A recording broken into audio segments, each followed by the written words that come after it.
If it isn't, just send us a chat. Or raise your hand. All right, so hopefully everybody can see my screen. Yep. And for the town hall meeting. And I'd like to welcome everybody. I'm Bruce Hammond, and sitting next to me is my lovely wife Joyce. And so I am the U.S. MGRC board president.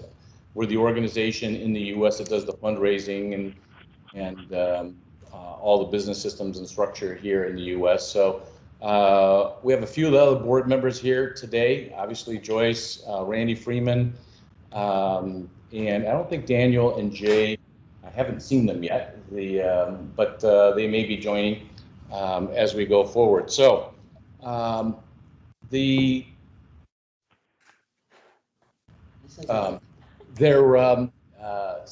agenda for today is to go over 2020's, what have we accomplished in 2021 or 2020 rather, accomplishments and milestones. We want to talk about our future vision of our what we're calling our ecoVillage. I'll be covering that. Rick is also going to talk about what he's accomplished so far this year, which is really pretty amazing. So far in the last year, it boggles my mind. It's hard to put into words as to how much progress Rick has made through the just from our beginnings of 2 years ago. And 2020, we had some pretty significant changes going forward. So with that, I'd like to introduce Rick, our fearless leader and founder. And why don't you take her away, Rick? Okay, if you go to the next slide. So what we want to talk about is what we accomplished in 2020. And it's easy to put in a few words, but to really appreciate the work that went on. Elisante is next to me, and Elisante is, we'll talk about him a little bit later, but he volunteered and supported me throughout the entire year. It wouldn't be possible without his support. So the first thing that while we hit, was I needed to upgrade my immigration status and my work permits. At the same time, they changed the rules in the middle of my process. So it took some time. It took quite a bit of effort and a lot of legwork, but we got that done with no significant issues. Then, in order to, we always had a goal, a mission in mind of being an independent organization to create a sustainable environment, not only to help fund our organization, but to teach the girls about self-sustainability. So in order to do that, we needed to formulate our own legal entity in Tanzania. Bruce had already talked about, I started a 501c in America where Dan did the legalese, and then Bruce and Joyce came on board. It was obvious to me I couldn't do everything, so we asked Bruce to take over as president, and that's been a significant step up for our whole organization. But we needed to create this organization. So we are now an independent NGO, an international NGO, fully licensed as a children's center in Tanzania. And one of the big significant milestones that we got with that, because we passed all the financial audits, all the other check boxes, we got our certified tax-free status as an NGO. That sounds like a small step, but in this country, there are huge NGOs that took 3-4 years to get that status. So with the help of Elisante and our contact and hard work on our part, we got that in 4 months. It's significant. It also says we have decent, good relationships with government officials. So we passed all the requirements with the local governments to become the licensed children's center, I said. And then Bruce obviously is, we've already talked about that. The next one. So we formulated with becoming an international NGO, we had to have a board over here.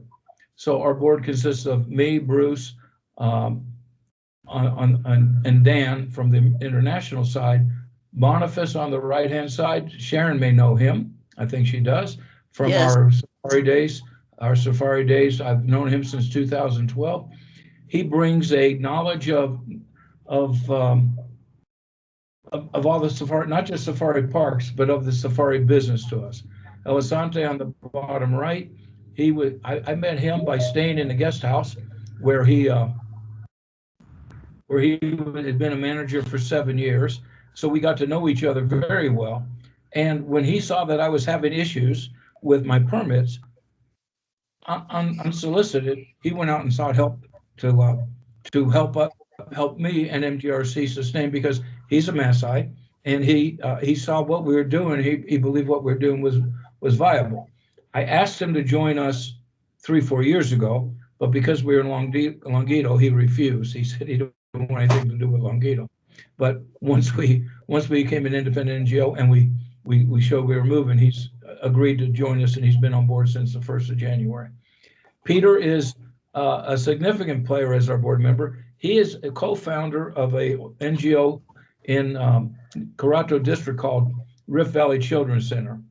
Rift Valley was founded by he and a lady out of Long Island, India Howe. India was actually on 60 Minutes in America. Her model, it's not exactly like ours because she takes orphans, both male and female. We only take girls, but it's exactly sustainable models. Raise the children as your own. So he has a vast experience, not in just locally, but in implementing that model and the challenges of helping the children go from 0 to productive citizens. And how long has he been, how long ago did he set that up, Rick?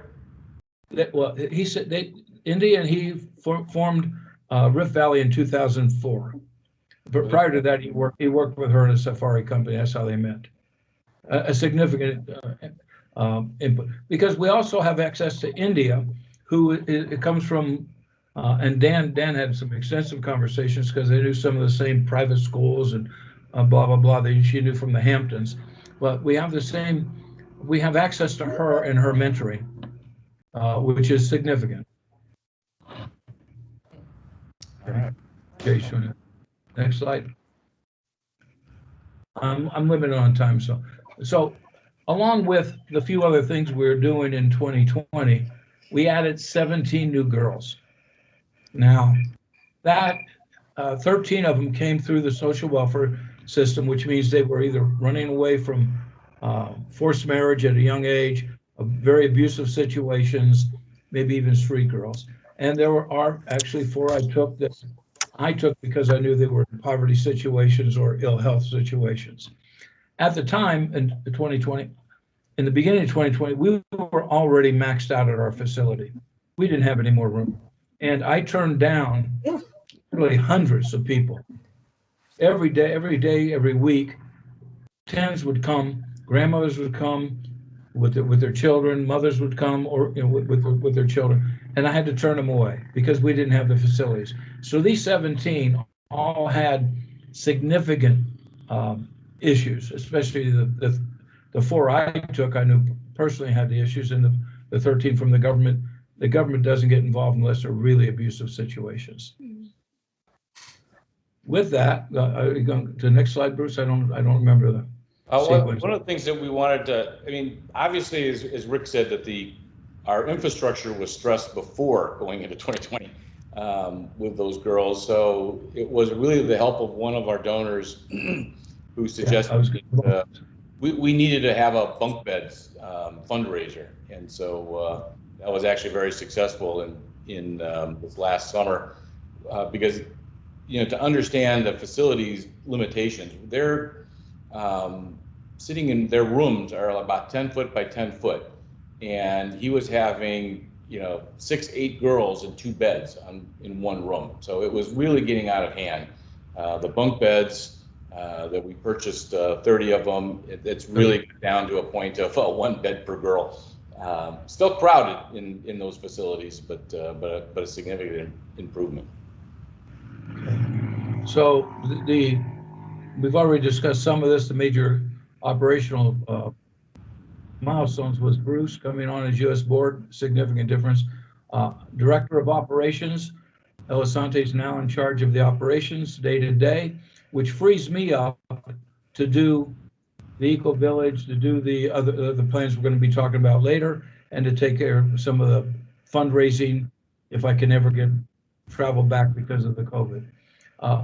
In order to be a licensed organization, we had to have an infrastructure, and we had to pass some stringent requirements. The fire department gave us some restrictions that we met. Health organization by. I didn't realize. I'm sorry. More comfortable just sitting here. Okay. And we had to hire social welfare officers. And so Jessica is one of our new hires, and she has a degree in social welfare, and not just a degree in social welfare, but a very strong heart for the children. We have to have, all of our staff has to be, every 6 months, has to go for a medical checkup, and it has to be submitted to the health department to show that everybody's healthy and we're not spreading communicable diseases. So there's some stringent rules in running a child center, and we're meeting them all. But it did affect our budget a little bit, and Bruce will talk about that later. I don't like to talk about budgets. Okay. So one of our goals when we started, in fact, our primary goal when we started was obviously to put the girls in a safe environment, keep them healthy, but to educate them. My idea there was, when I first came here, was if you educate a girl, you're not just educating an individual, you're educating her future family. And that future family will then go viral to her children, etc. And we still believe strongly in that. So we put an infrastructure of, we started some in private school, and we saw that wasn't working. It was just a money maker for the private schools, for some of them. So we went to the government schools, we added tutors. Each house mother has a timetable for teaching at night and going over homework. So the girls get personal care. This year, we had 75% of our girls were in the top 25% of their class. We had, I believe,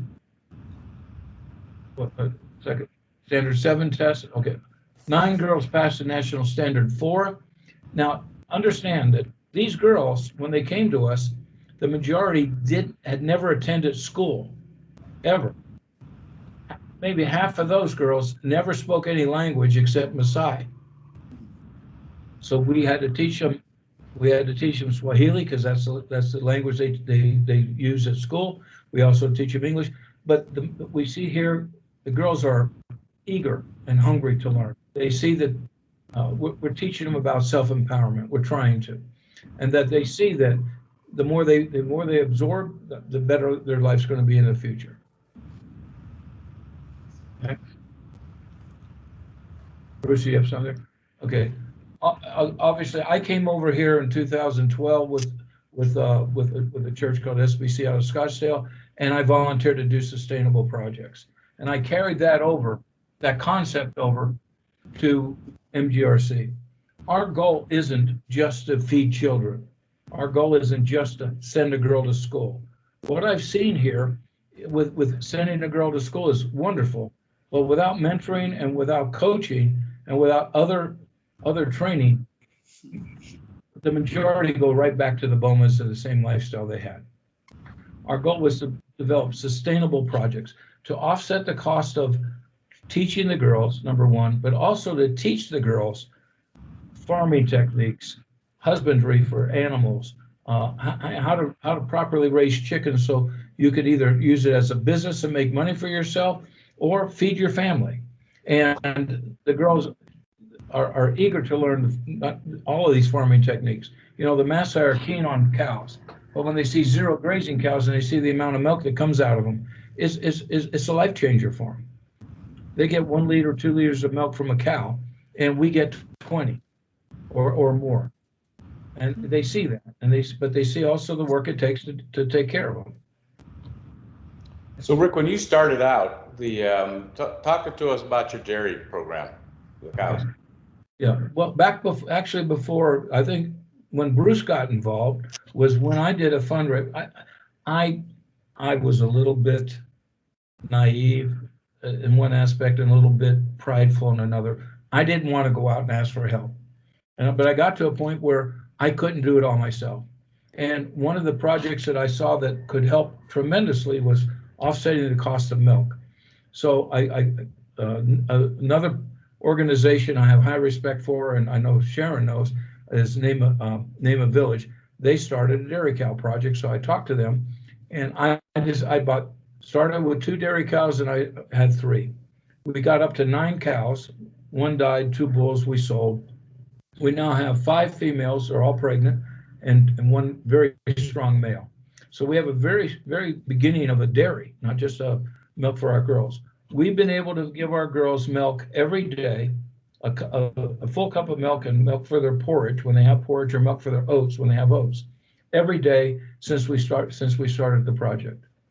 Chickens, we started, Name a Village was kind enough to, I told them I was interested in doing this and asked them for some leads, and they just gave us 30 birds. We were eating 30 eggs a day the birds were giving us. So we taught the girls how to feed them, how to keep everything clean, and it was very successful.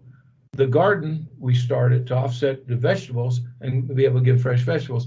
We had issues in Longito with the garden. Issues are when the rainy season was there, it was great, but we had very big drought areas and it dried up. And not only did we hit drought areas, but we had times when we had issues getting water for ourselves through our landlord. They played a lot of, we had some issues there. So the garden went defunct after about 4 months. But in those 4 months that we had the garden, we were doing very good on green vegetables, cucumbers, and eggplant. And we have full intentions of having a garden in our eco farm within the next 6 months. So Rick, we also ran a campaign in 2019 around goats, thinking that goats would provide a sustainable protein. You want to talk about that a little bit? Yeah, I started a goat project when I first got here, and there was some issues with my business partner at the time stealing the goats from me. So I was off of that, but I believed in the project. So when I came to Longito, I thought, now I have a better visibility into people. I hired somebody to take care of the cows. I hired someone to take care of the goats. We did the goat project. Unfortunately, it wasn't just my business partner. It's the culture. Mass, I believe all animals, all cows and goats belong to them. So one of our goats would have a baby, and all of a sudden one of our big goats would disappear. Oh, something ate it. Oh, something. And it ended up being where our project never grew. It stayed the same. We never lost numbers, but we always had the younger goats. And so it wasn't, we decided to sell the goats, save the money on the shepherd, and we're going to change that model when we go to Eco Farm, because there's a group here that does dairy goats. These are actually semi-zero grazing, and they get 3 to 5 liters from a goat. And we're gonna look at that, not as much to offset because we get enough from the cows, but to teach the girls, because goats are easier and cheaper for the girls if they actually do go back to the bomas. Great. So I guess the net of it is not everything works. What we learn as we move along as to what works in our organization and where we're at. So from here, talk a little bit about the money. And before we actually talk about the money, Rick started this up, and everything was done without a whole lot of structured infrastructure.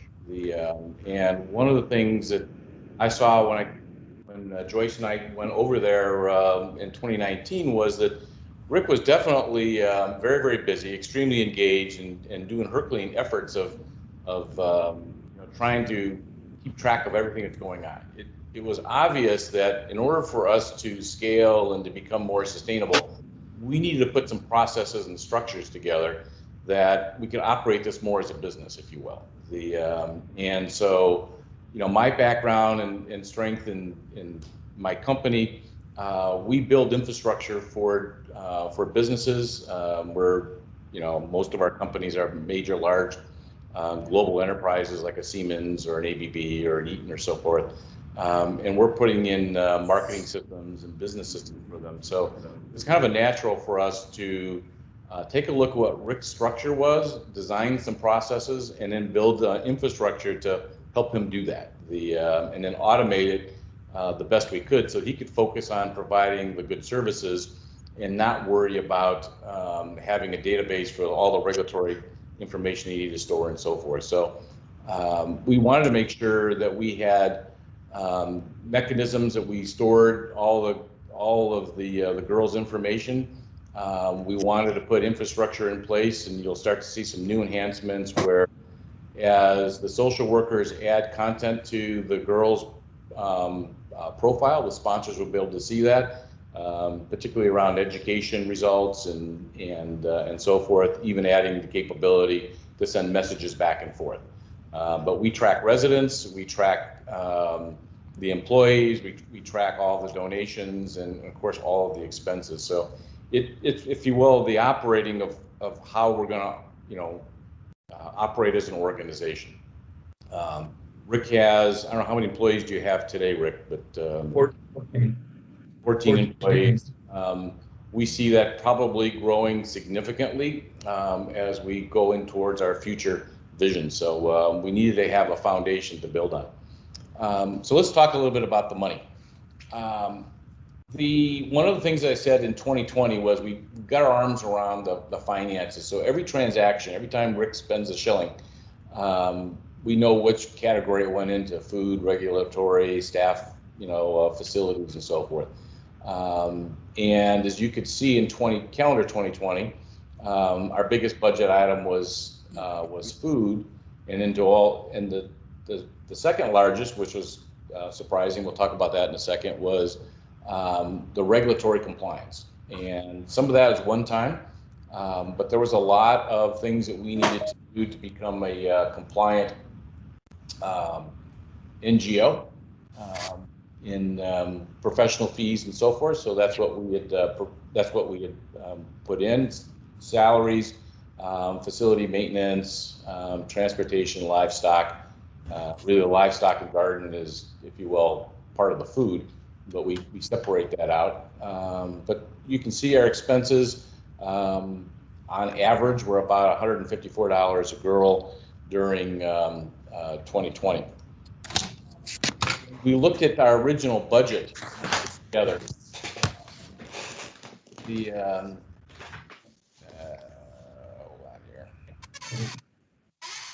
When we look at the original budget, we thought in 2019, it was about mid-2019 when we came up with this number of $62,000. We didn't know what we didn't know. The results were, we basically went way over on food. Again, part of it was increasing the number of people, number of girls that we were feeding, and number of employees that we were feeding. So that went up significantly. Regulatory compliance had a lot of one-time cost in it, but we're not going to see year over year. In the facilities, we weren't paying rent in 2020 because we had an arrangement with the landowners that as long as Rick did all these capital improvements, he made the facilities livable, then you wouldn't have to pay rent. But Bruce, we were also living off of a significant capital improvement I did prior to us starting the center there. That's really why they weren't very nice to us, but we got to stay there because I put a lot of money in fixing the facilities and make them livable. Yeah, Rick had invested $40,000 of his own money to make the facility livable, and for that they offered us to stay there rent free. Although that was going to change in 2021, they were going to start charging us rent. I talked about food. Salaries went up pretty significantly, so we spent about $36,000 more than what or $37,000 more than what we thought we were going to spend. But I think it's all well justified. That comes out, as I said, about $150 I look at it in terms of how much does it cost per girl. That is what we really want to focus on. All of these costs are all Tanzanian costs. There is no, I'll call it charity overhead in here. All that infrastructure that was built, all of the fundraising is done by volunteers. In fact, Rick is a volunteer. He doesn't take a salary. In 2020, Elisante was a volunteer. He didn't take a salary. So The only salaries were for the house mothers, the cook, and the social workers and so forth. In Tanzania, there were no, as I said, there's no U.S. expenses that were in these dollars, nor was the capital spending to purchase our new land in those dollars. And we'll talk about that in a couple of minutes. We sat down a little while ago in beginning of February and late January to work out what's it going to cost us in 2021. And it's going to cost more, partially because of the fact that some of those expenses were ongoing, didn't show up until the end of the year. Now when you extend them out, it's going to be more expensive at the year end. So our facilities are going to go up. This facility budget does include our moving from our old facility to where we are right now. The transportation costs are going to increase somewhat because we're going to have a second vehicle. A donor has providing us the cost of the vehicle, but to operate it's going to go up. And then salaries are going to increase to cover the additional headcount. El Sante is joining us as a paid position, full-time starting the beginning of this year, and the second social worker for the full year. So again, these are the costs that we project going into the year. As I said, the regulatory compliance fee should go significantly lower because they were one-time cost, although they won't go away. We still have to have lawyers and so forth over there to file all of our papers and do the audits and so forth. But to operate is going to be about $120,000. The works out to about, again, when I do it on a count of girls, at 55 girls, about $180 a head.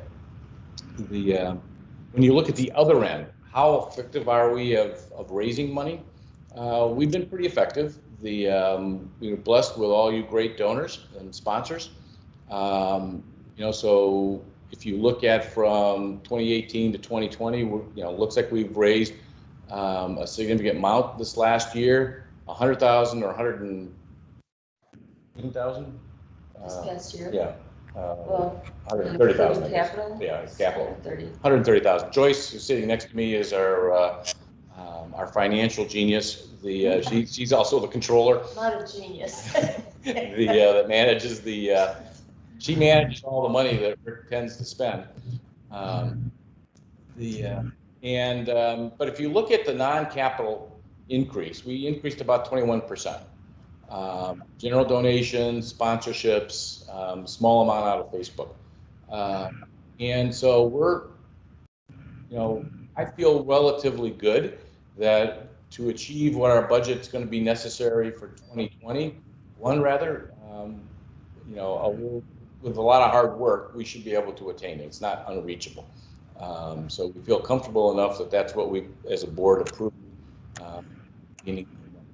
But obviously, there's still some work to be done. In raising money, specifically around the fact that we need to raise a lot of money for our next upcoming project.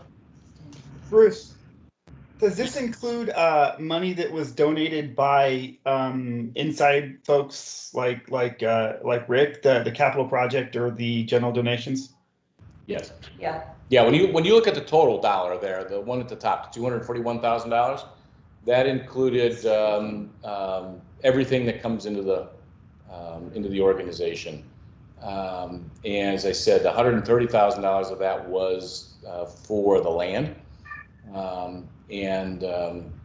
But any donation, as I said, Joyce is our financial officer. We have to pass audits and so forth with the IRS, so everybody gets their tax deduction on it. So, but that is everything. I guess what I'm trying to ascertain is how much of the donations was from outside donors that are not, that are from outside versus I guess inside donors. I mean, I would consider myself an outside donor, but if for example Rick provided a donation to the thing, that would be inside. And the reason why is because it would be important to understand. Yeah, it's the bottom number here, the $111,000. That's all outside donors. So the only donation that Rick made during the 2020 was the land. It was a big one. It was a big one, but it was the land. Everything else came from individual or private donor. It does not include, this $111,000 does not include the pro bono work that was done by Growth Point, all the volunteers in the U.S., and the architectural firms, which I'll talk about in a few minutes. But Bruce, let me add, Bruce. Tim, maybe this answers. There was a significant amount of money. I don't know if we have that breakdown, that sponsorship paid so much, and then non-sponsors, who are many on this, who don't sponsor a specific girl. There's several on this call that are significant contributors. Is that where you were coming from, Tim? No, could you go back to the previous slide for just one moment? that one? Yeah, okay. So basically, from outside donors in 2020, there was 111,000. So for 2021, we're looking at an $8,000 or $9,000 increase in the need for outside donors, which isn't bad. I just want to make sure that it's You covered. got it. You're exactly correct. It's a 21% increase. From outside donors, from apples to apples, outside donors in 2020 to outside donors in 2021 need. It's because of the staff changes. Right, and it's because of all the things we talked about earlier. And if you think about this, and that brings us to the next topic, which is a sponsorship. But to raise a girl for $180 a month is, from an American standpoint or a Western standpoint, is pretty good. Particularly, the parents don't get paid. In our case, we're paying our parents, right? They don't have parents there. The house mother's salary makes up at least a third of that. So I think the rest of the board agrees with me that Rick is doing a yeoman's effort of keeping our costs down. But we do have real costs associated with it. And one of the things that I feel very strongly about, and I think all the other board members do, is to provide our donors with a transparency of where is their money going. And for you to be involved in a discussion and decisions on how we go forward. So if you look at our donor sponsorship program, we've always said up until now that the cost has been around $130. It's not been $130 in reality. It's closer to, in 2020 it was $150. In 2021 it's probably going to be about $180. We're not asking our sponsors to increase their commitments to us. We are blessed and thankful for every dollar that we get, and not all sponsors pay 100% anyways. Those, and some have already committed to it, and we're very thankful for it. They'll say that they will increase to be able to cover the additional cost. We certainly welcome that, but we're not asking for people to. Instead, we'll look for more donors. And because we know that you're making a personal sacrifice, again, we truly do appreciate it from the bottoms of our heart. But the reality is 130 doesn't cover the full cost. Most of these people where you have sponsorships, they don't really talk about it being the full cost of the girl. And we'll take a sponsor for $30 or $50 or 130 or or 200. It all goes to a pool to cover for all of our expenses and for the girls' expenses, and 100% of that is for the care of the girls. So I just wanted to make people aware of it. So that you understand how the money is being spent and what the sponsorship means. If you're a full sponsor or a partial sponsor, it means nothing as far as your access to the girls and getting updates from them and so forth. We treat everybody the same. Questions or comments?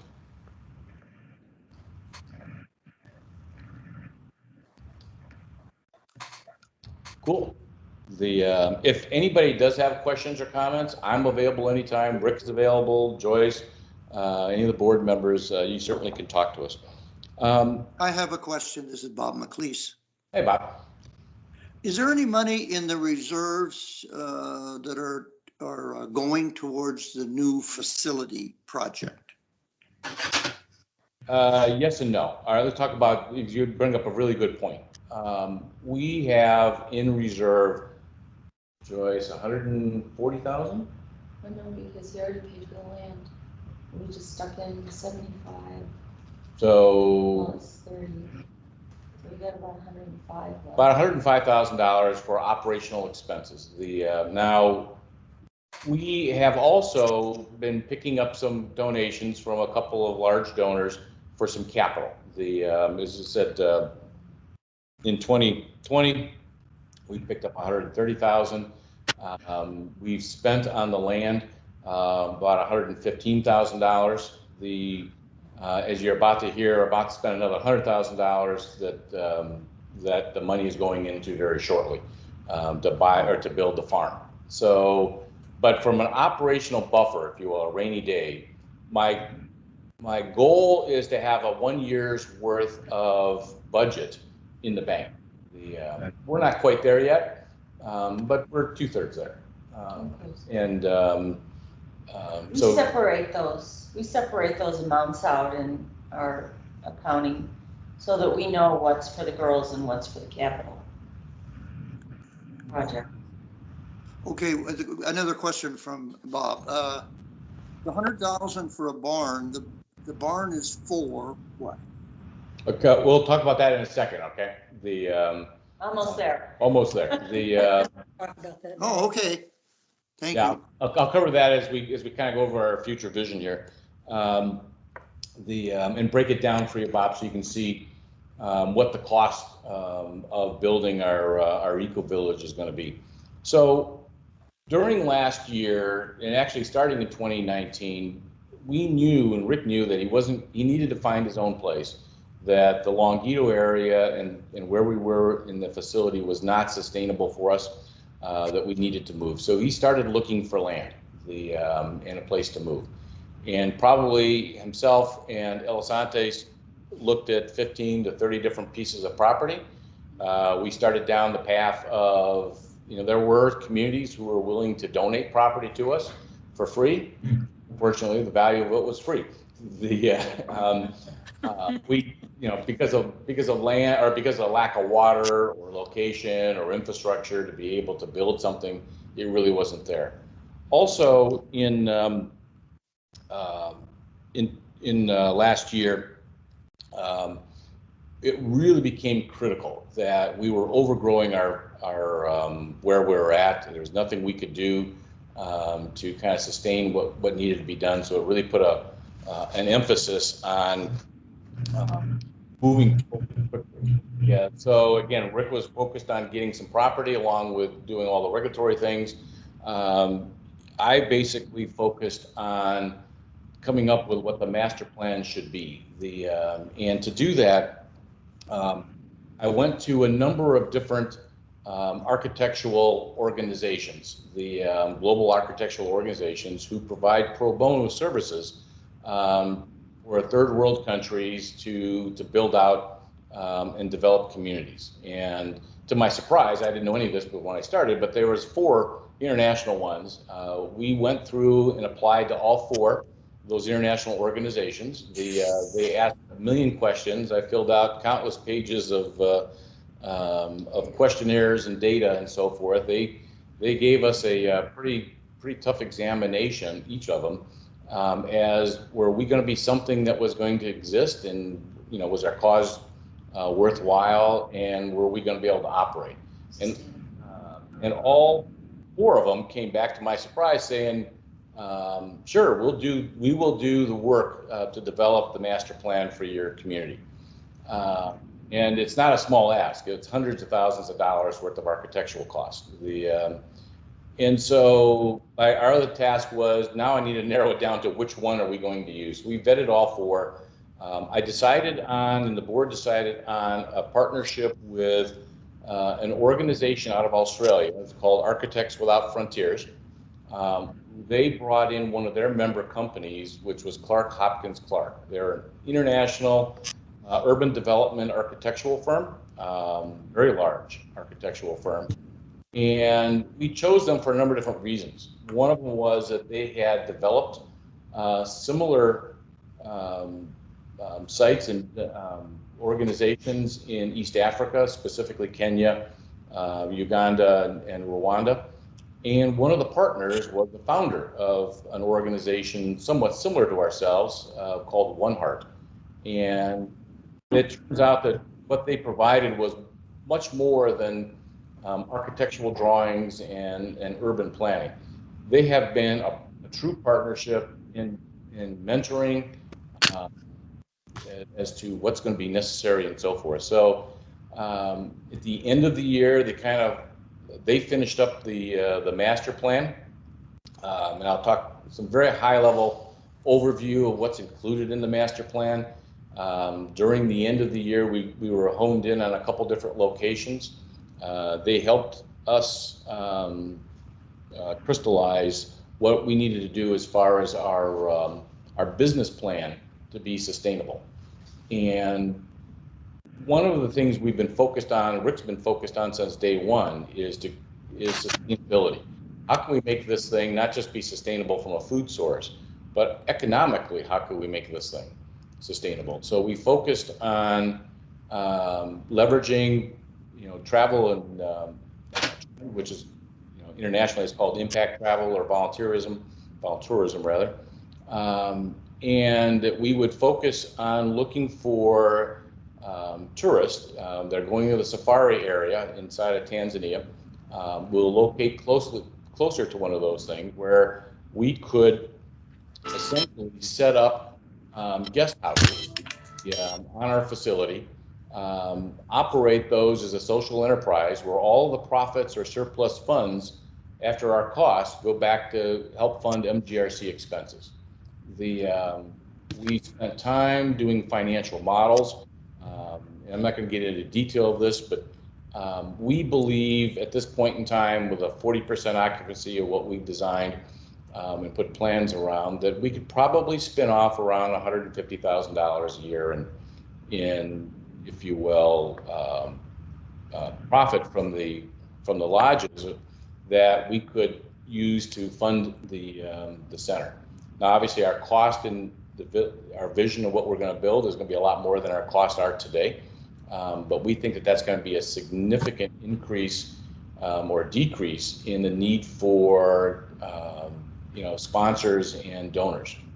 Our goal would be to get to 100% sustainable. That, again, we're not building just a couple of buildings, we're building a village. Deep community involvement. I think we ought to add here that we'll have a follow-up to this meeting to go in depth about this whole ecoVillage plan and strategy in the not too distant future. Right. So I know there's probably a lot of questions because there's a lot of statement there, but probably run out of time here if we try to capture them all. But I do want to capture Bob's, at least Bob's, because we talked about the farm. Right. And so to get to the farm is that there's the property that Rick has purchased this year, and you'll talk about in a second, is 15 acres. There's a 12 acre on a side going into the Rift Valley, and then there's a 3 acre on the top, and this is more on the side of a hill. And this is where we're going to build the eco farm. The houses for the girls, again, we believe in more of a family, small, instead of putting in one large dorm. Each house would house 12 girls with the house mothers living with them.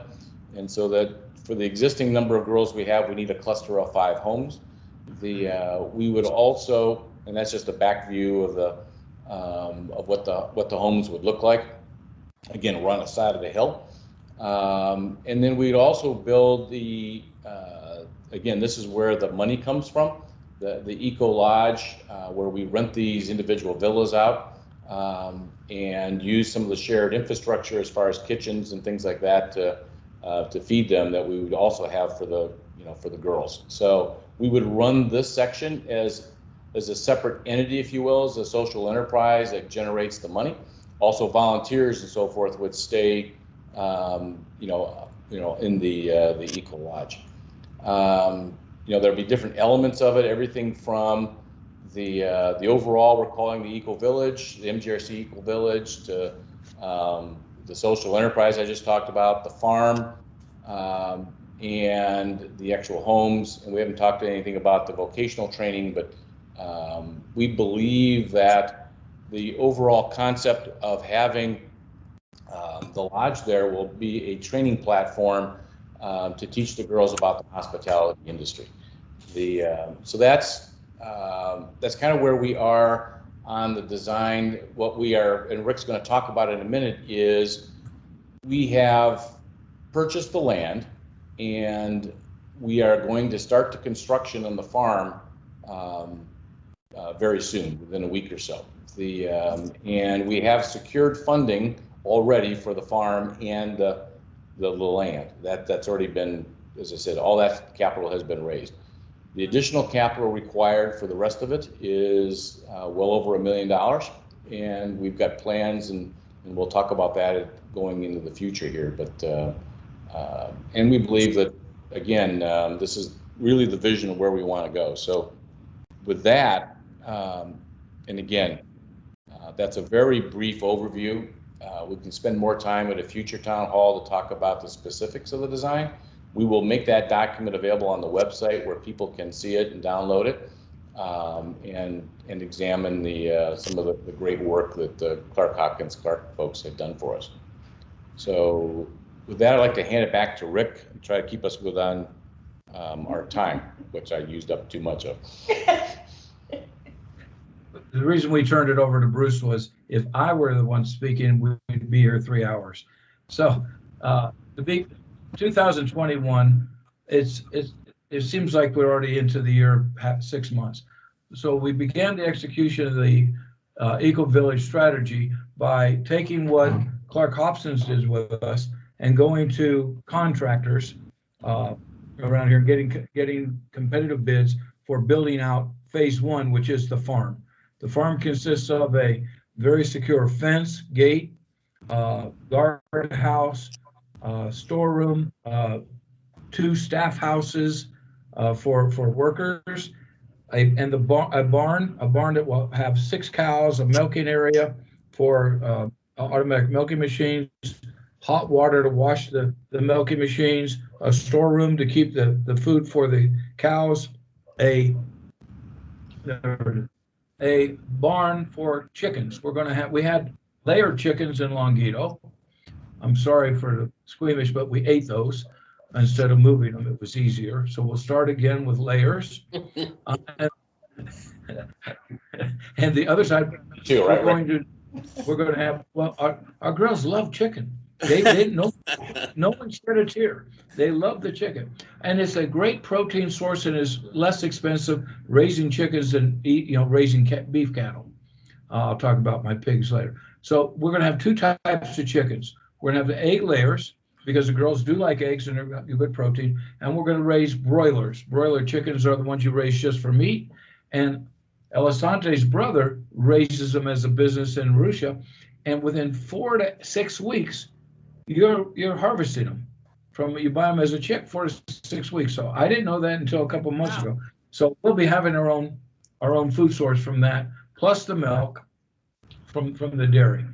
Our idea, so you see the staff housing, etc. We're at, okay. All right, so that's a quick update on the ecoVillage, or the eco farm rather. So Rick, you want to back up and talk about physically where why did we pick Carato? Well, first we looked in Longito, as Bruce said. We couldn't find anything that was viable. There were people willing to give us 50 acres. We looked down in Simanjiro, which is Mass Island 2, about 3 hours from Arusha. Wow. It was a terrible road, very, very dry. They're willing to give us all the land we wanted. There's no water and no infrastructure to support what we were trying to do. They were very eager to get us. So we looked in Arusha, and because I saw we have some friends with other organizations there, and they can get good help, etc. But Arusha land was more expensive than Scottsdale, Arizona. I'm not joking. It's incredible. So as we kept looking around, we ended up having an opportunity. Boniface actually said, have you looked in Carato?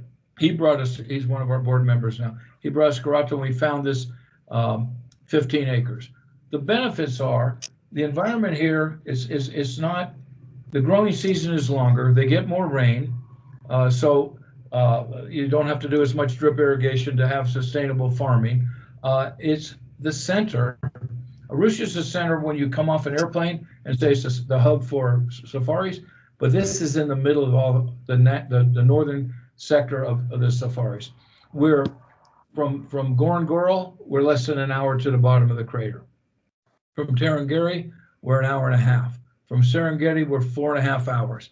This is a hub we can use, and from Manyara, we're 40 minutes, which people come here for birding and to look at the flamingos and the elephants and hippos that are there. So we're in the center.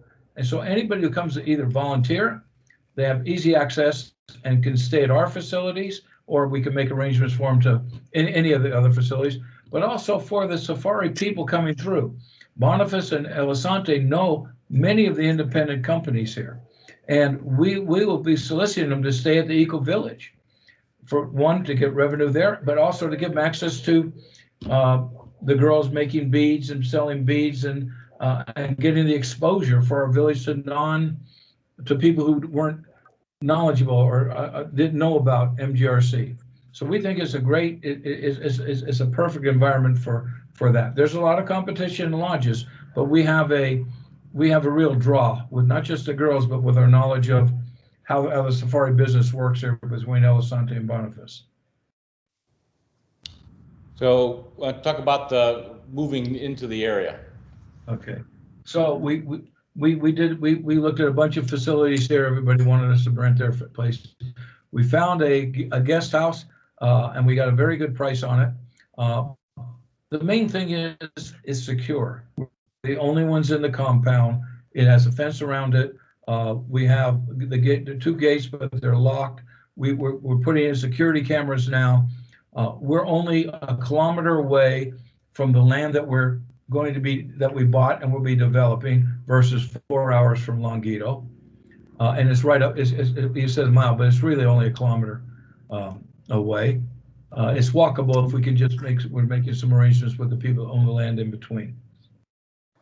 The school is walking distance. The girls not only walk to school in the morning, and of course we have the mothers walk with them, they come home for lunch, because they could supply lunch at school, but we know what the lunches consist of, and the girls would rather come home for lunch. So the walk is insignificant to them and to us, and it's very convenient for them to go back and forth. This Ikizu Dream is where I'm renting right now until the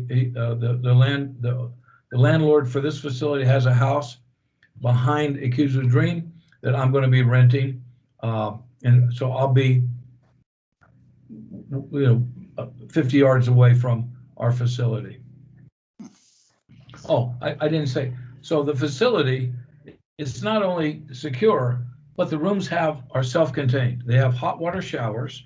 They have their own toilets, some Western, some Asian, and they have a sink for brushing their teeth, every one of them. No, 11 of the 14.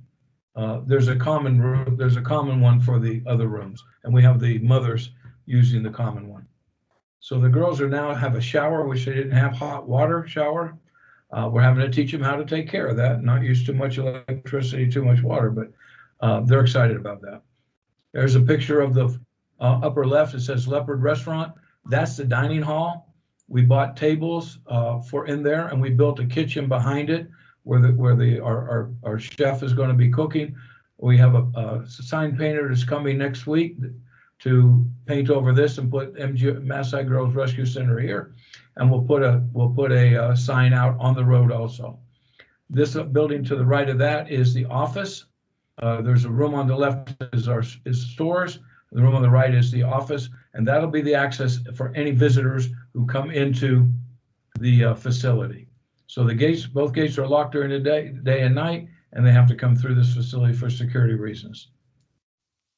This is the inside, bottom right is the inside of the, where they go into the various rooms. And as you see, it's tiled. On the left, you'll see it's a little black on the bottom. We just put a gravel, it's a lava gravel there. It was dirt before, and because the rain here and it's red dirt, it was very muddy and kept making a mess. So we paid to put this gravel there, and now everyone's excited it's clean. So the upgrade is significant. Rick, how long is the facility available, is it long-term if needed, or is it still short-term? Yeah, we have a 1-year lease with expandable for the next 5 years, and we have a 10% increase in rent. But we're paying 9 million. What's 9 million? I think it's 3,000 something a year. So it might go up 300 a year if we Wait, stay. so for the whole facility, you're paying 3,000 a year? Right. Yeah, and it's a high price. No, the reason is right now, COVID has decimated the travel industry. And, Americans aren't coming, a few Europeans. So there's many facilities here that house workers and lodges that are completely empty because there's no tourists. Arusha is a business hub. They're doing a little better, but 30% of the economy in Tanzania was the travel industry. And that's been smashed by at least 90%. So people had empty buildings, and we found many that were available, but this one was the best suited for our needs. Is the rental price locked in for that 5 years or no? No, it's month to month after that, but we increase of 10% every year.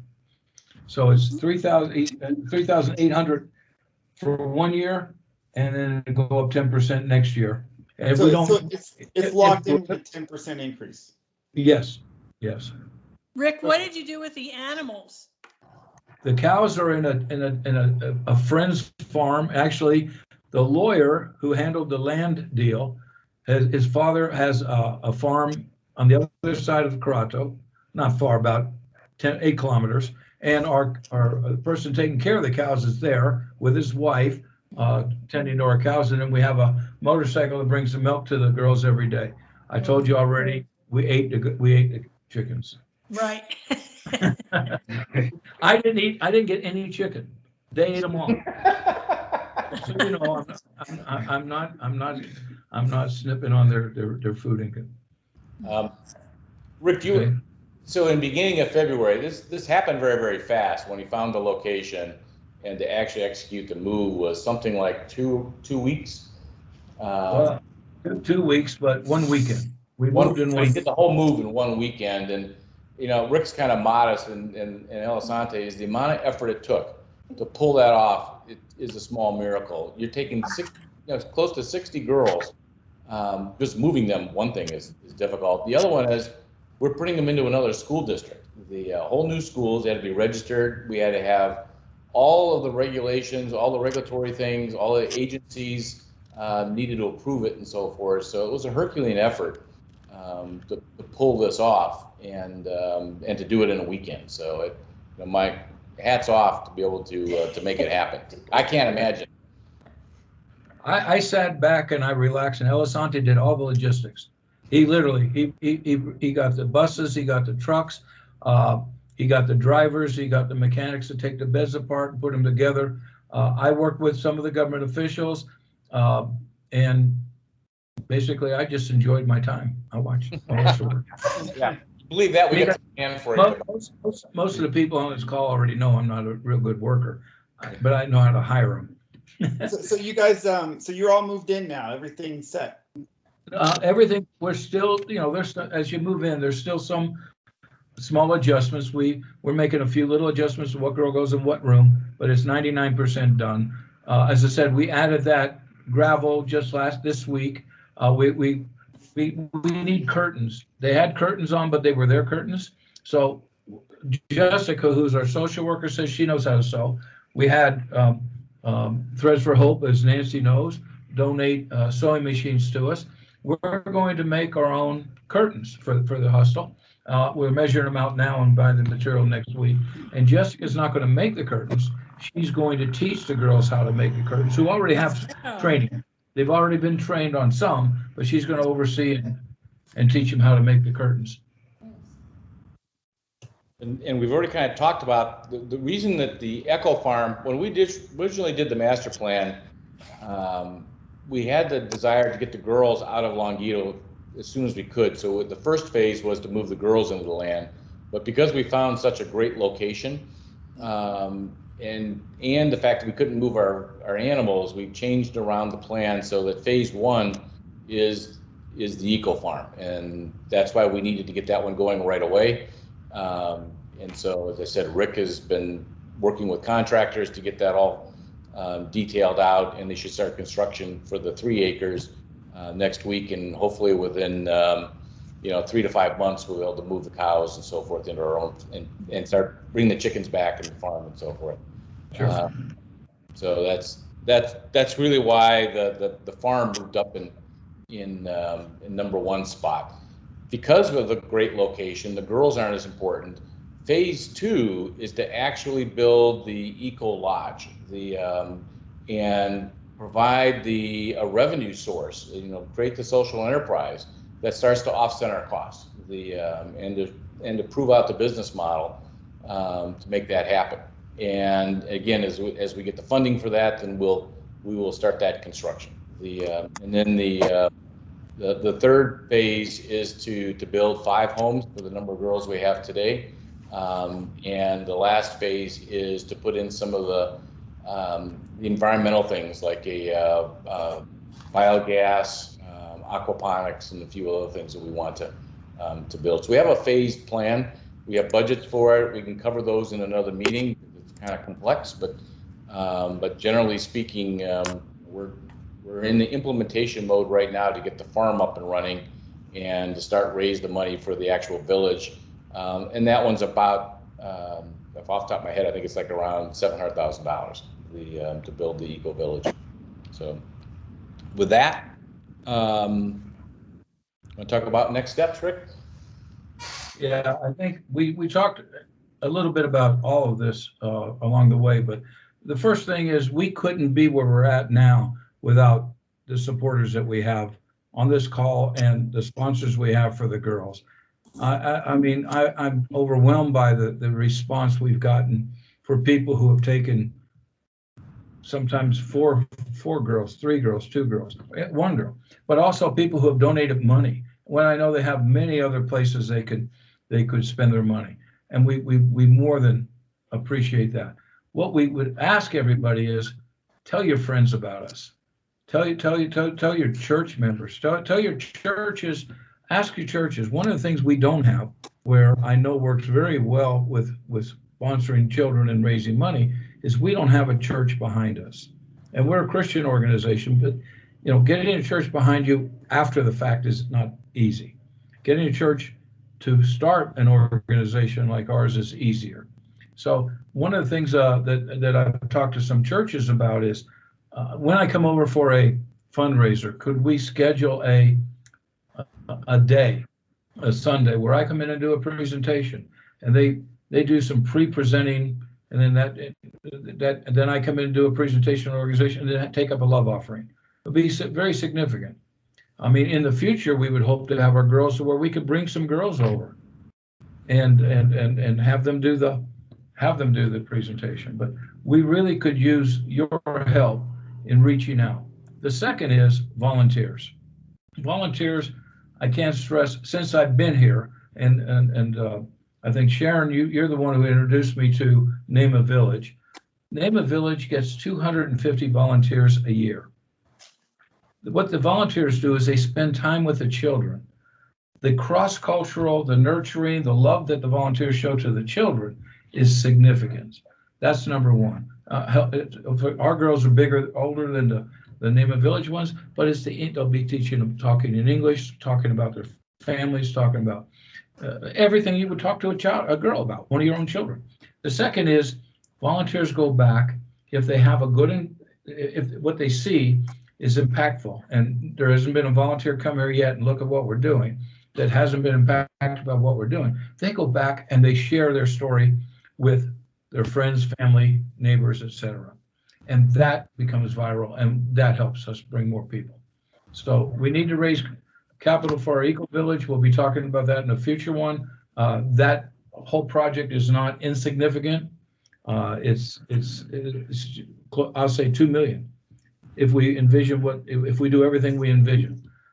So we're going to need a lot of help, and we'll talk about that the next, either another town meeting or a specific fundraising meeting for that. I've been trying to come back since May of last year. Obviously, the COVID stopped that. We talked, I was going to come in September. Then Bruce and we all talked about, okay, March is a safe time, and now all things are looking like. My concern is if I come back, will they quarantine me in 3 different places and I never get to see anybody? So we're still working on that. We may do some virtual stuff we've been talking about. With that, any questions? This is Bob Bob? McLeese. I have a question. Mhm. So you said you might have an upcoming meeting about the ecoVillage, and I would be interested if to ask if the architectural firm would be represented with possible accounting and legal advice, because I have somewhat of an unusual suggestion for the phases 2, 3, and 4 fundraising. Okay. All right. Bruce, you got the best relationship Yeah. with them.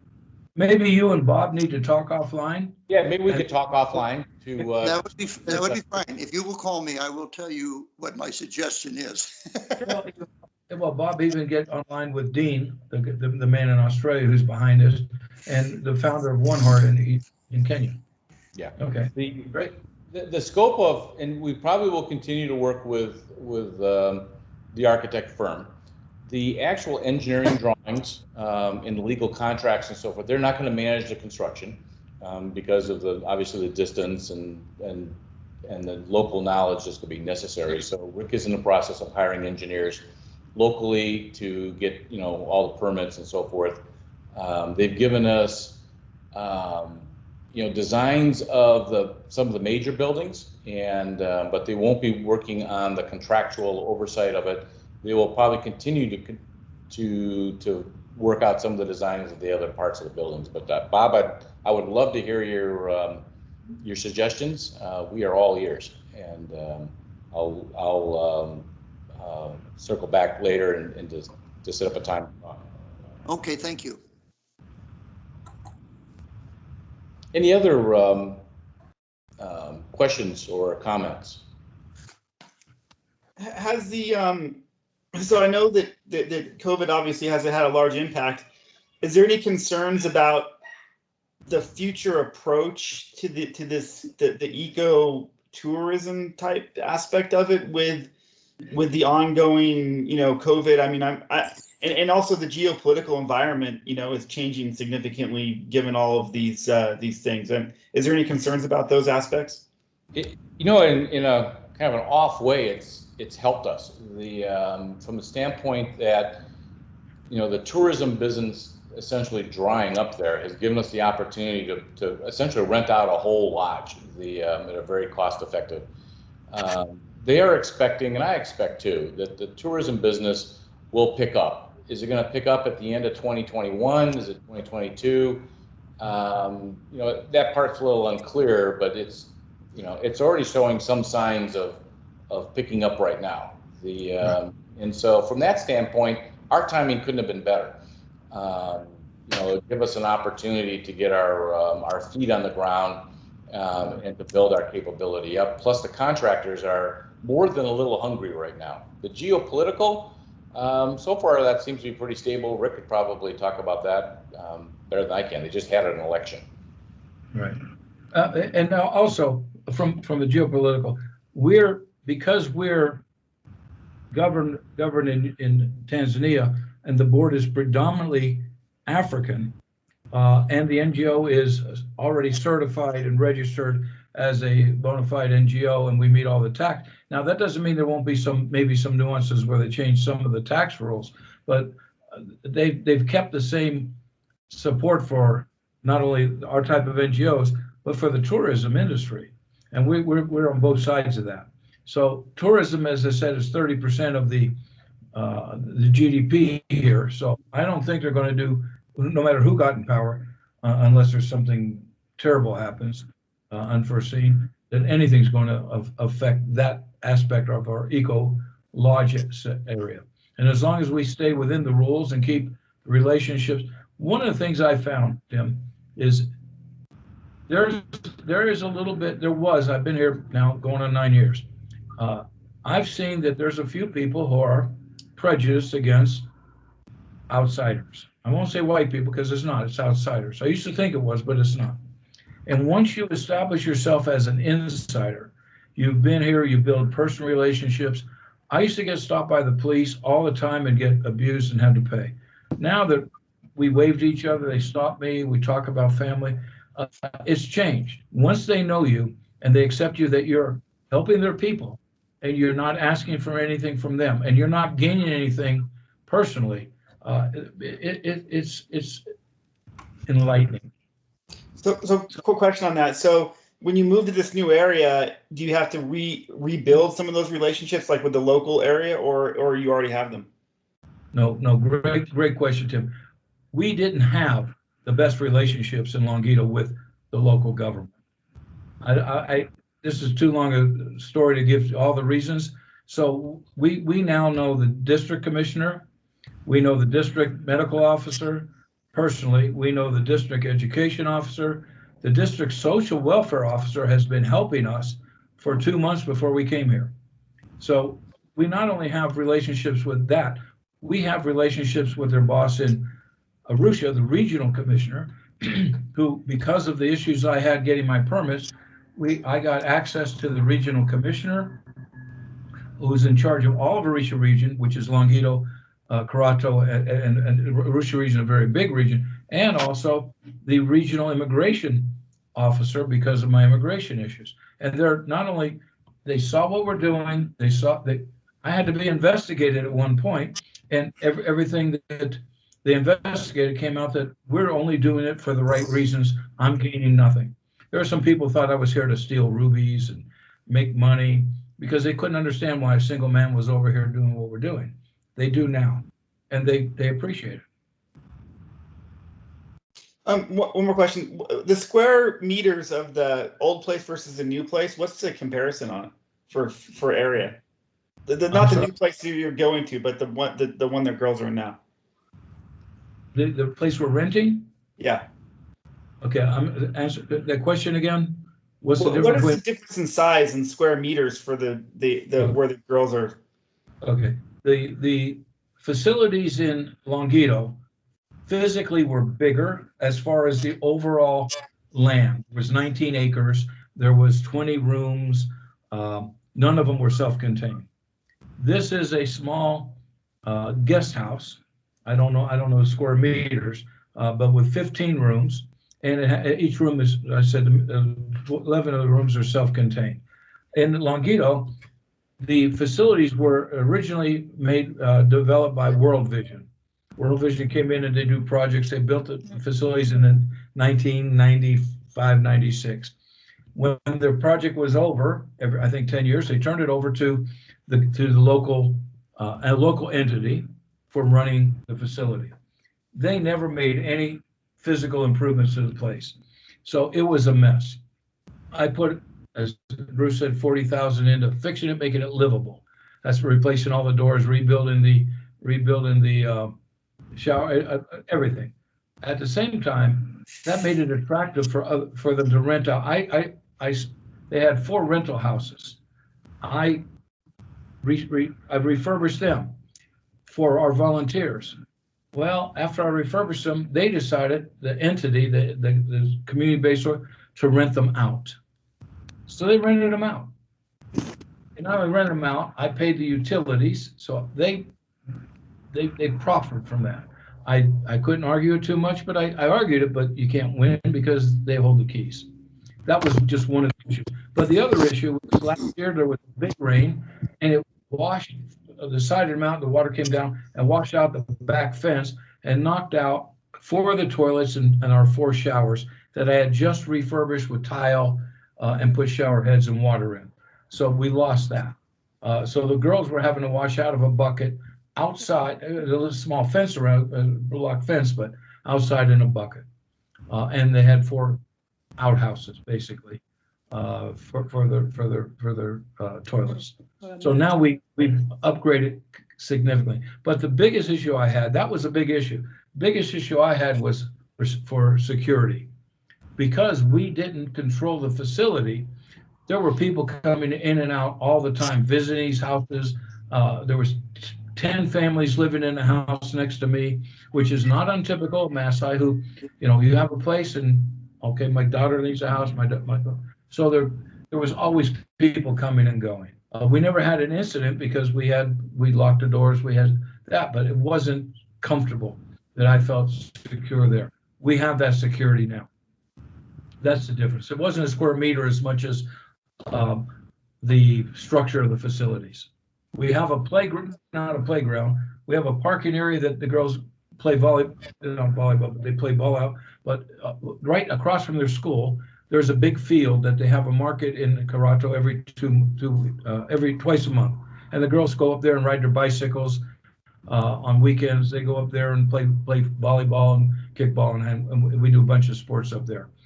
They couldn't go today because it was raining and mud. But so as far as activity, they do have access to being outside more than they had at Longito. All they had in Longito was the 19 acres, and it was a circle around the drive that they used to do the bicycles. The rest was grazing land for not only our cows, but everybody else's cows that would come. Rick? Any other I don't questions? know, did that, yes. Oh, hi, Terry, how are you? I can't hear you. Is the school where they're at now, is that going to be more challenging or harder for them, or do we know yet? We don't know yet, but I've been asking the girls every night, and the older ones like Momoy and Naipano are telling me, okay, it's a little too early to tell. There's some I like my teacher in Longito. Okay, I had a personal relationship. They had personal friends, but they say, yeah, we like the school. And I say, why? And they, okay. But I can tell you that Momoy just yesterday had a science project, and we had to buy a battery and a light bulb and a switch and wire. And I said, did you ever do that in Longito? She said, no. We never had anything like that. So we don't know yet. One of the things we went to the school, Elisanta and I went to the school with the district education officer, the headmaster, our social worker, and Elisanta, and we had a meeting, and we talked about needs and how we want to monitor that our girls get a good education, and we want to know what they can use to make sure our girls get that education. We don't have the answers yet. We're working with them on that. One of them is make sure they have enough books, make sure they have enough chairs, make sure they have. The first thing she asked for was a classroom, and that's standard here. Everybody wants the outsiders to build them a school, and we said we have to build our facilities before we build you a school, but we also want to make sure that the basics that we can maybe do fundraisers for are identified. And we don't have answers yet, Terry, but that's a good question. Hey, Rick, this is Vic. Got a question for you. Given that, I've been following your efforts over there for 8+ years. And in the last 12 months, I've been gobsmacked by the progress. So I'm kind of curious, where do you think this is going to be in 5 years? And is that kind of accounted for with the facilities and the land you're currently setting up? The answer is God's opened the door for us, Vic. I believe that the plan we have for the ecoVillage will meet the goals and plans I had 8 years ago. It'll house 100+ girls, 120 girls. We'll have a vocational school. We'll have the infrastructure there.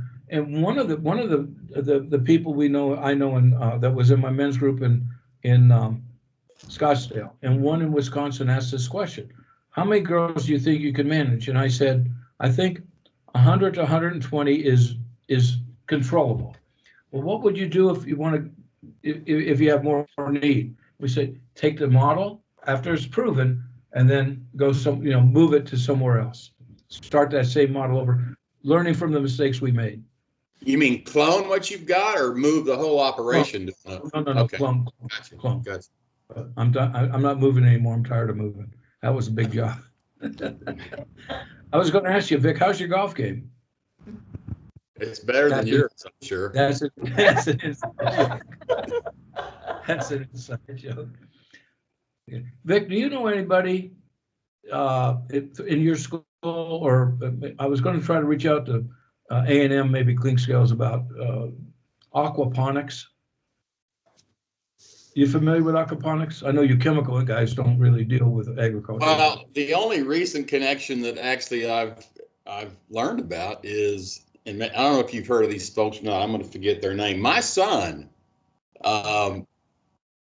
is pursuing some activities exactly like you're doing in this. You know, it's a Christian-based organization. In fact, he's fixed to sign up for some mission work in Africa. He doesn't know where he's going yet. It's a large organization that's based in Hawaii. I mean, they got hundreds of folks in this organization, and they do things like aquaponics and well drilling and livestock and all this nonsense. I'm going to ask him and see what he knows about it, and where he's going in Africa. Super. Yeah, I'm reaching out to. Hopefully, we can find some university that maybe has one of you PhD candidates that is looking to do some, internship or something, or some field work. Because I've been wanting to do that since I came here. Aquaponics is, for those that don't know, is basically a fish tank and hydroponic farm where you use the plants to filter out the bio waste and the nutrients from the fish waste feeds the plants, and the plants filter out that. So you get fish, not too often, but you get some fish, but you get organic vegetables at a much tighter amount of vegetables per meter, if you will. And it uses far less water than a drip irrigation system or any other type of watering system. They're great for arid areas, and this is still an arid area. So now I'm actually curious with a quick question then. If there's organizations that are looking to find places in Africa to send people on mission for a year or so, would you be interested? Today, bring them tomorrow. I'll pick them at the airport. I will. I'll check into that. Great. Just going back to the financials just one more time. So there was what was the number? I'm just trying to make sure I understand the numbers. What was the amount of donations from individual folks that are recurring, that are not, special donations that came in 2020 that were from outside the organization in some ways? Bruce, I think you're talking about the. I'll tell you that in a second. So ongoing monthly donations or annual donations that people have committed reoccurring is about 2/3 of our budget in 2020, the $67,000. That's a sponsorship program. And then we had another $33,000 of general donations that came into, for example, we'd run a campaign in the holidays for the education, the bunk beds. Right at Christmas time, somebody gave us a $10,000 check. The Facebook is the last piece. There's about $1,000 a month roughly that comes from Facebook, people doing birthday fundraisers and so forth. So that's all. We have people like Tim and people like the Bergs who were online. I think they might have dropped off. Who are those type of people too? They make donations, but not a sponsorship of a child, and they make it to the general. And that 1/3 is that 33,000 includes that, correct? Yes. Yes. So of the but that 33, those weren't earmarked. So that 33 went into the general care that of the 100,000 or so that it took to take care of the girls last year. Right. Correct. They said it was capital. Right. Unless. Okay, so basically, it's in some ways it was basically, except for the land, it was self-sufficient last year. We put money in the bank last year. Okay, good. All right. Yeah, I like, as Joyce said, we probably have over $100,000 banked right now for our operational expenses. and I like the fact that you're going to a place, you're going to keep the costs low, and still be able to work on the farm, the eco farm, as a separate kind of a thing until that occurs. Because I think that when I was speaking of the geopolitical, I wasn't just talking about Tanzania. I'm talking about the entire world, right? So, so being able to have that flexibility and not move too quickly and not make too many commitments, I think is important. And also being able to then adapt to what the environment occurs in the next 2 years or whatnot. So I'm very glad that occurred that way. It sounds like it's a good thing. If you haven't seen or you haven't figured out, I mean, I'm pretty fiscally conservative. And we're not going to get over our skis. We're not going to commit to something that we can't do, and we're going to make sure that the daily care of these girls is our number one priority. That we have enough money in the bank to take care of that. So nice work, Rick. Thank you. Don't tell Joe I said hello. Yeah, I will. I'm surprised he's not on this. I don't know where he is right now. He's probably camping. Well, we are recording it, and we'll make it available to all of our. We'll send an email out with the link to the recording. Is there any other comments or questions? I mean, we're certainly available. Otherwise, we'll sign off, and Rick can go to bed. I just want to Terry, if she's still on, I want to let Terry know where we're at in Karato. SBC normally on your mission trips goes to the crater, and they've been staying in Karato as their stopping off point either before or after the crater. We're right across the street from where they used to stay in Bougainvillea.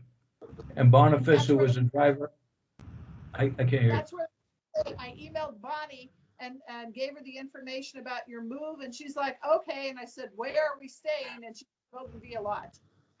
And so, and we were right across the street from.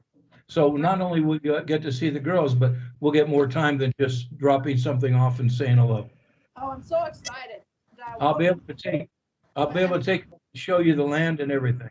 Yes, and please get me the measurements from I have the waist measurements. I need the waist for the length for the skirts, so we can Threads of Hope can make the new skirts for the girls. Okay, what is it again? Elisante, write that down. You keep asking me, and I thought I sent you that, but do you need a measurement now for what? Waist. All of the measurements for making dresses, including the waist. What I need now is the length from the waist for however long. Okay, from the waist down. Okay, yeah. We can get that. We'll get that tomorrow. Get me that. I'll get it out, and the ladies are ready to sew. Super, super. Looking forward to seeing you guys when you come here. Yep. Jim, I'm excited you're coming to visit us. Let us know what else we can bring. There may be. I'll send you a separate email. There's some DVDs, Leapfrog DVDs I'm going to purchase from Amazon. I'll have them shipped to your house if that's okay. We'll talk about that on later.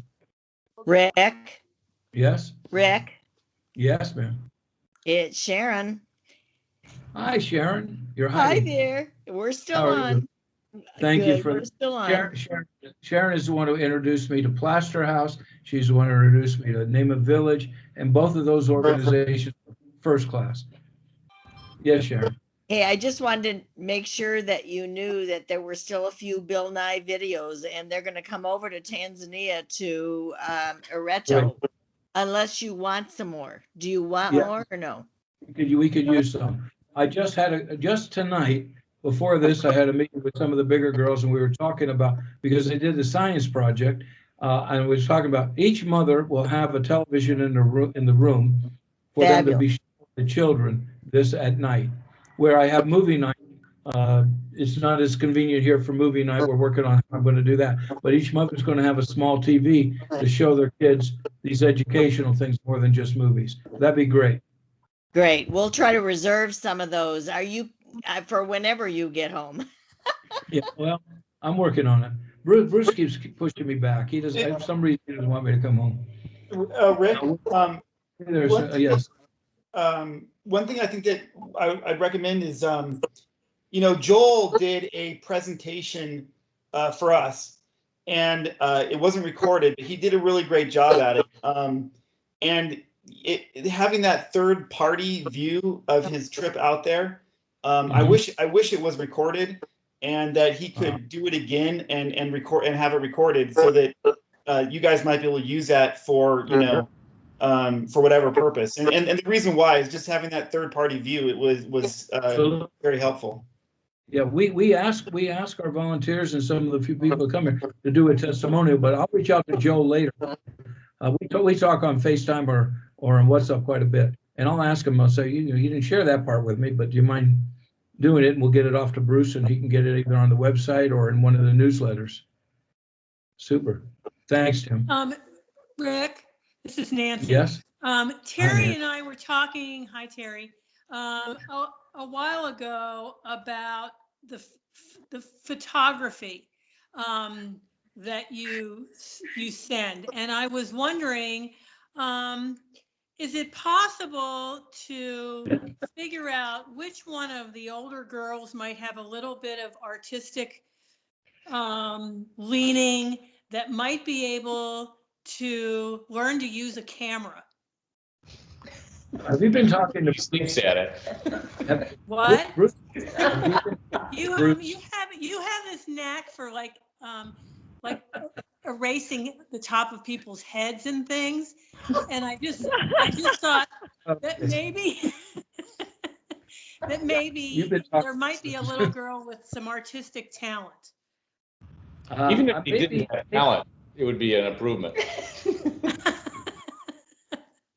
That would be cool if we had a volunteer, that was, you know, could go there and teach the girls the photography skills. That would be amazing.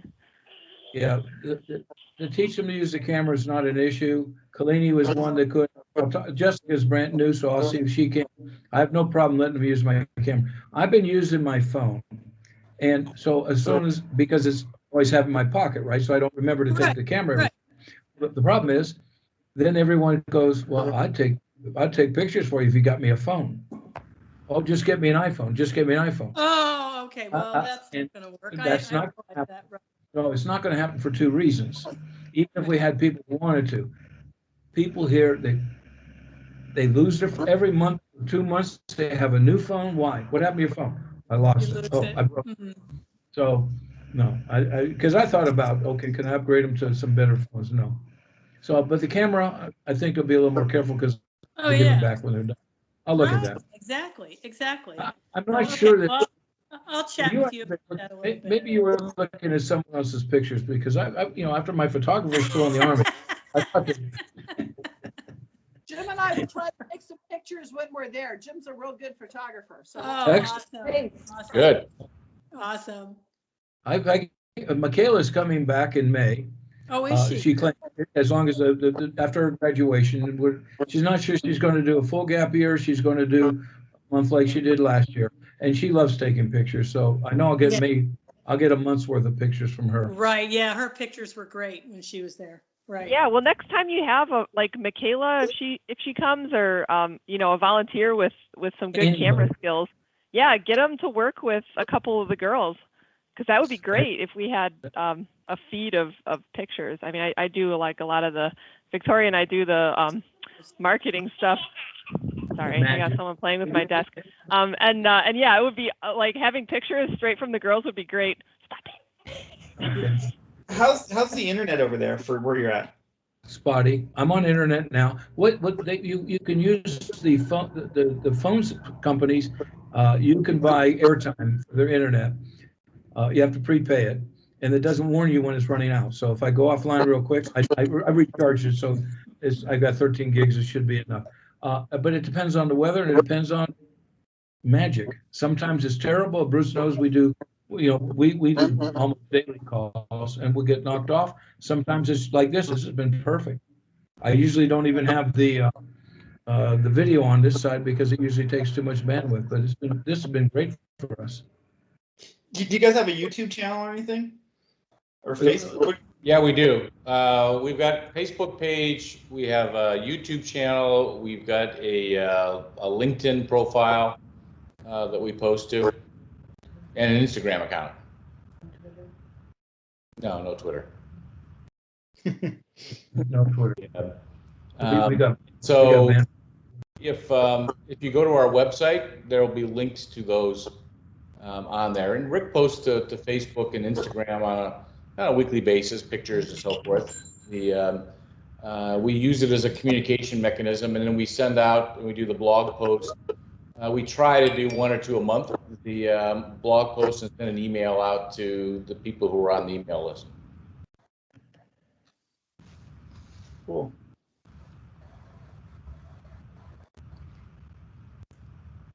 So I guess if no other comments, again, we really appreciate your support and your time. And we will schedule another town hall in another month or two to go into more detail about our ecoVillage plan. Okay. And when they start the construction, Nancy and Terry, I'm going to take a lot of pictures. Sure you will. Right. Cool. I figure if I take 1,000 pictures, if you get 2 good ones, that's okay. Yeah. We love Thank it. you. Really, thank everybody here for being, for their support. We couldn't do this without you. And we look forward to, when I get back to States, sitting with all of you and giving you more one-on-one update. Right. Valentine's greetings to all the girls.